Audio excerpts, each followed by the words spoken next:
اور کھانا کم کھایا کرو اور پانی باندازہ پیو اور نیند پوری کیا کرو. پیشاب کا عارضہ نیند کی کمی سے ہوتا ہے.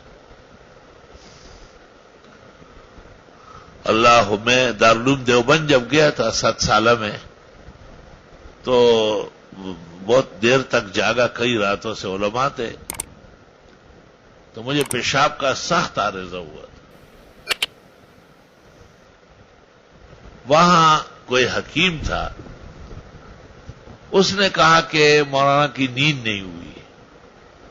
استاد مولانا عبدالحنان کو کہا کہ کسی طرح ان کو سلا دے. واقعی 8-10 راتوں سے میں سویا نہیں تھا.